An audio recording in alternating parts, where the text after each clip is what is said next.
Coming in at number 5, the 11-mile game. To play this game / ritual, you'll need a car or a motorcycle, basically anything you can drive. Now please keep in mind that this is a one-person game, so don't invite any friends. To find the 11-mile road you need to begin your drive at night. Try to choose a late time where there's little to no other drivers on the road. Find a back road inside some dense woods. It has to be inside the forest, not outside or around it. Now once you're inside the woods, begin driving down the desolate roads until your intuition tells you found 11-mile roads. You'll know when you find it.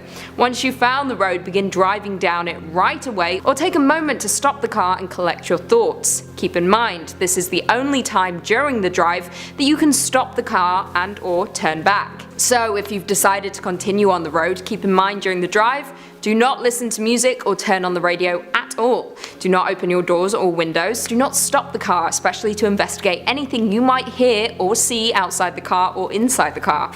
Do not use a phone or any other device. And lastly, do not drive faster than 30 miles per hour. Okay, now that's out of the way, here's what you can expect. First mile, nothing much will happen. It may get cold, you can turn up the heat. Second mile, same as the first. Third mile, you may begin to see movement around you, but don't take your eyes off the road. Fourth mile, ignore the voices. Fifth mile, the trees around you may start to diminish. You might see a lake and a bright glow of the moon. Sixth mile, the trees will return and the stars will disappear. Seventh mile, keep ignoring the voices, they're coming from the back seat. 8th mile, don't stop driving no matter what. 9th mile, your car may stall. Close your eyes if your car stops, don't open them for any reason until your car starts. 10th mile, don't look in the mirrors. 11th mile, your car will stall again in front of a red light. Do not look at it. Close your eyes, cover your ears until your car starts again. Ignore the voices. Once your car restarts, keep driving. Continue driving until you reach a dead end. This is where you make your wish. If you wish for something small, check your pocket. If you wish for something big, check your back seat. If you can live with the PTSD from the journey, go find the 11-mile road. You may get whatever you want, as long as it's reasonable and can fit in your pocket. Coming in at number 4, Dry Bones. Now this game is similar to another number coming up on our list, except you're summoning a demon with this particular paranormal game. The summoning process for this one is simple. You begin by turning off all your lights, lighting a candle and going into your bathroom at 12:01 AM. You begin by staring at your reflection until you can feel a presence in the mirror. Once you know there's something other than yourself in the mirror, you're going to tell the demon, I quote, "I acknowledge your presence. I welcome you into my home for a game of hide and seek until 3 AM. Come in now." After that last word has been spoken, you need to run. Try to be as quiet as possible while you find a hiding spot. It has to be a good one, your life depends on it, because if the demon captures you, it's game over. Forever. However, if you somehow manage to not get caught by 3 AM, go to the biggest room in your house and announce that the game has now ended, and whatever demon you brought into your home is no longer welcome and must leave. You'll very likely hear the demon right behind you before it leaves, so don't jump. It should also be noted that the demon has to grant you a wish if you manage to survive the night. Coming in at number 3, One Man Hide and Go Seek. Now this is another game on our list that has deep roots in a ritual, specifically necromancy. In this particular game, you summon a spirit into the body of a doll, who then plays hide and seek with you. So how exactly do you summon this entity? To do this, you will need a doll, scissors, red thread and a needle, rice, hair and or nail clippings from yourself, salt water in a cup, and finally a bathroom. An important note before we begin, you must name the doll. The game will not work if the doll is not named. You also can't name the doll after yourself. Once you have everything ready, go into the bathroom and cut the doll open. Remove all the fluff and filling, then restuff it with rice and clippings. Sew the doll back up with the red thread, use any remaining thread to tie up the doll. Run a bath, put the doll on the sink counter and go to your hiding spot. Place the cup of salt water and the sharp object on the floor of your hiding spot. Once the clock hits 3 AM, tell the doll, "Your name is it." 3 times. Go into the bathroom, put the doll into the water-filled tub, then turn off all the lights in your house. After you've done that, go to your hiding spot, turn on your TV, close your eyes, count to 10. Then pick up the scissors and go back into the bathroom. The doll should still be there. Say to the doll, "I found you." Then say their name. After you say this, you have to stab the doll with the scissors, place the doll back onto the counter, and run back to your hiding spot. Once there, remain silent. If anything happens to your TV, that means the spirit is near. After hiding for a little while, take half of the salt water into your mouth, don't swallow, then go and search for the doll again. Once you find the doll, you have to pour the rest of the salt water onto it, spit the water in your mouth onto it, and tell it, "I win," 3 times. This ends the game. Once the game is over, dry the doll and burn it. But remember, if you get caught by the doll, you're dead. Coming in at number 2, the Midnight Game. Now this game has roots in an ancient pagan ritual that was used as a form of punishment for those who disobeyed the gods. The game itself is simple, but the summoning is complex, so stick with me. In order to summon the Midnight Man, here's what you need to do. First things first, you need a candle, matches, a pen and paper, a wooden front door, and salt. Now that you have everything, here's what you need to do. Everything should be set up and ready before 12 AM, and once the game has begun, do the following. Write your name on the paper with the pen, prick yourself and put a drop of blood on the paper. Gather the rest of your supplies, place the paper with your name and blood in front of the wooden door. Turn off all the lights, electronics, everything. Light your candle. Once it has reached 11:59, set your lit candle next to the paper and begin knocking on your door 22 times, completing the 20-second knock as the clock strikes midnight. After the 20-second knock, open your door, blow out your candle, close your door, and immediately relight your candle. Begin moving all over the house. Don't ever stop moving. Continue this until 3:33 AM. While doing this, you must keep in mind a few things. Do not stay in one place for longer than a few seconds. Do not taunt the Midnight Man. If a candle goes out and you can't relight it within 15 seconds, stop what you are doing and draw a circle of salt around you. You will know the Midnight Man is near as you'll feel panic, dread, hear voices, see movement out the corner of your eye, hear knocks and thuds throughout the house, etc. Ultimately, like the rest of our list, do not let him catch you. If you survive until 3:33 AM, congratulations, you won the game. Unless he catches you, then you're dead. And finally, coming in at number 1, Bloody Mary. For this creepy ritual, you will need a mirror, candles, preferably black, yellow, purple or white, matches or a lighter. To play Bloody Mary, you need to turn off all the lights in the house, with the ritual being best performed during the later hours, 12 AM to 3:03 AM. Then arrange all but one of your candles around your mirror, the last candle you're going to hold while doing the ritual. Light all the candles, including the one you are holding. To begin, close your eyes and begin spinning in a circle while chanting Bloody Mary 13 times. Try and visualize an entity as you chant her name. After the 13th chant, open your eyes and face the mirror. You will then see her form in the mirror or only catch a glimpse of a shadowy figure leaving your mirror before she attacks you. Those who have survived the encounter have described her as a rotting skeletal figure with nothing more than bloody bones, long sharp nails, rotting flesh, and clumps of matted bloody hair. For those who didn't survive, she dragged them into the mirror to live with her forever.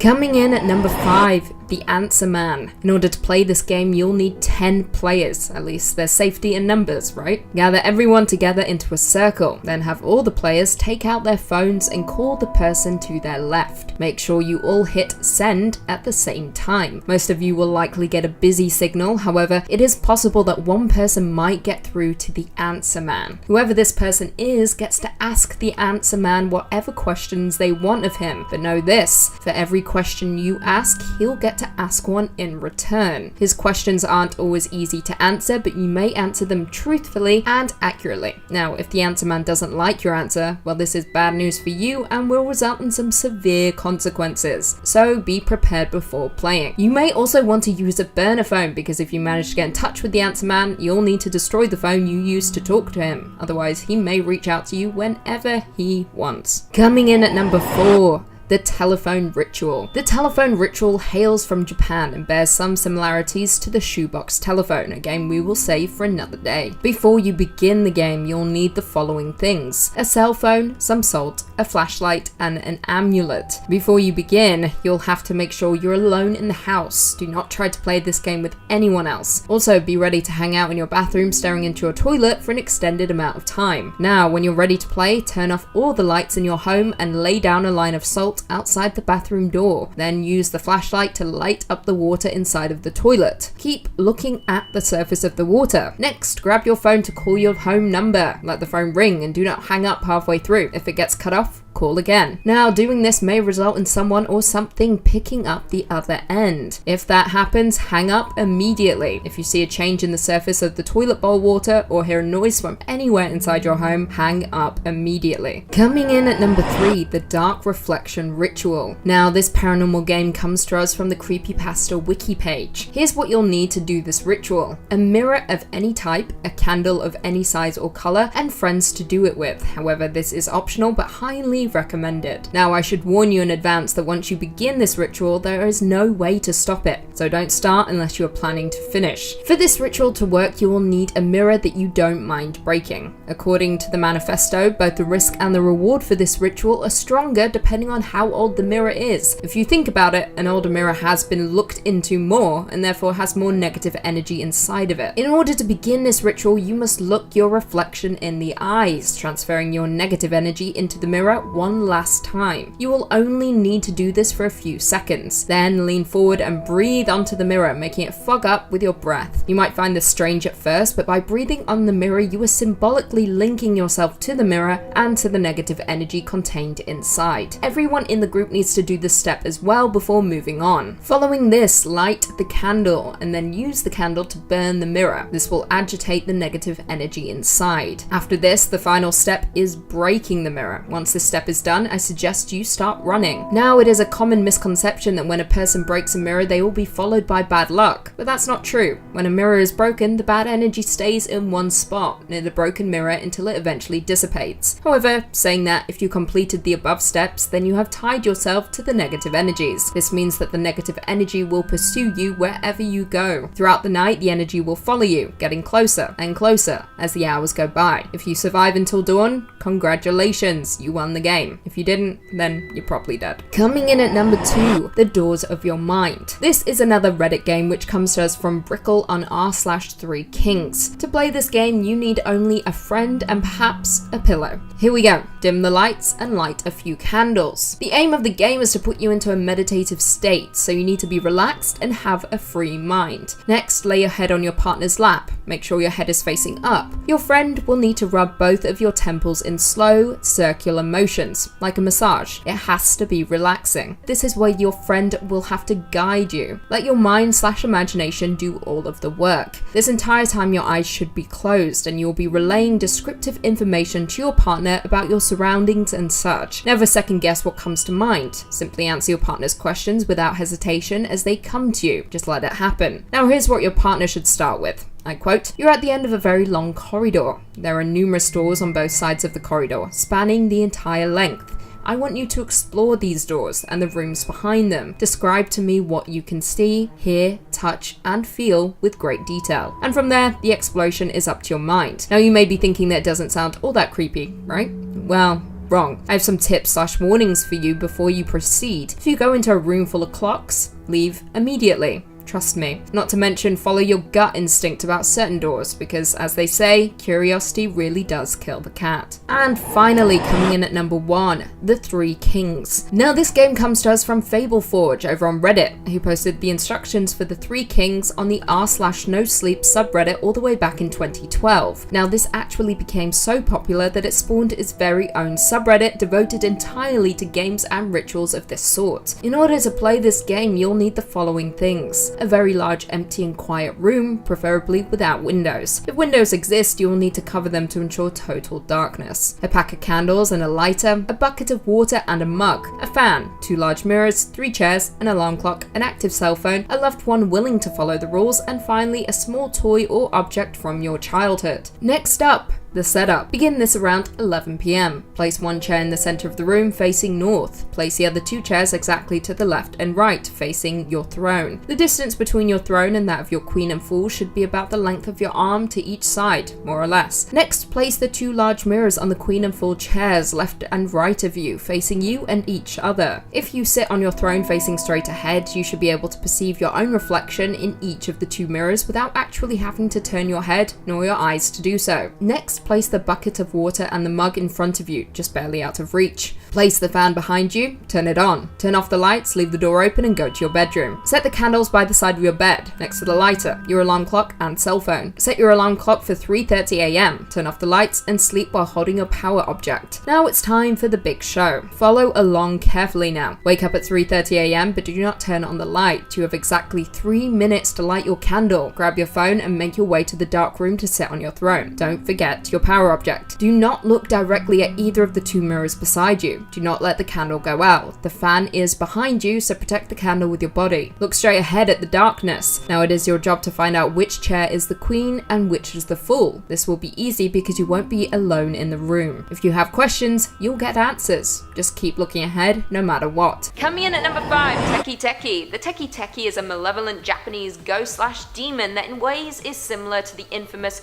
Kuchisaki Ono, who we have spoken about countless times on this channel. Teke Teke's name comes from the sound she makes as she pursues victims, running across the ground using her hands as her entire lower body has been torn off, leaving nothing but her upper torso and arms by which she hunts down her prey. The visual is absolutely terrifying. According to her biography, she was originally a human who was sexually assaulted, resulting in her jumping off a train station onto the tracks. She was then cut in half. She barely survived, crawling to a person for help. However, the person left her there to die. And now it is said that her vengeful spirit stalks the streets of Japan. Now it is said that if you spot or are spotted by the Teke Teke at night, she will pursue you, armed with either a saw or a scythe. However, if the person is too slow and doesn't get away from the Teke Teke in time, she will slice them in half at their torso, mimicking her own demise. Similar to the Kuchisaki Ono, there is no way to get away from or even defeat the Teke Teke. Essentially, if you run into her at 3 a.m, you're royally screwed. Coming in at number 4, we have Black Annis. Black Annis is a boogeyman figure in English folklore and one of the more scarier monsters on our list. She is imagined as a blue-faced hag or witch with iron claws and a taste for human flesh.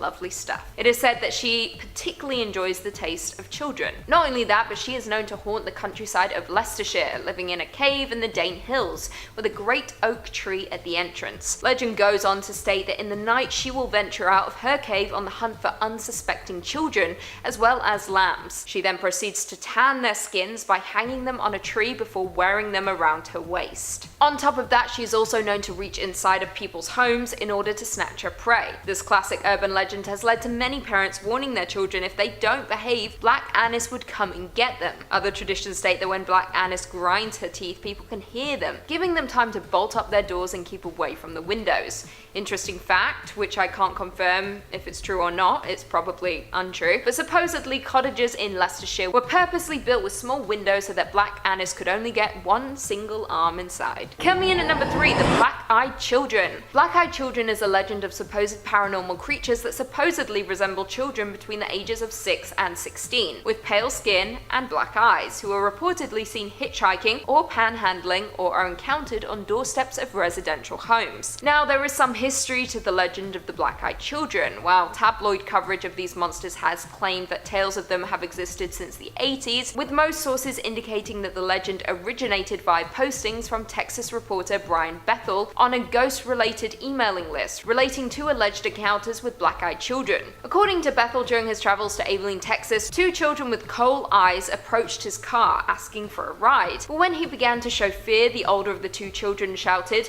"We can't come in unless you tell us it's okay."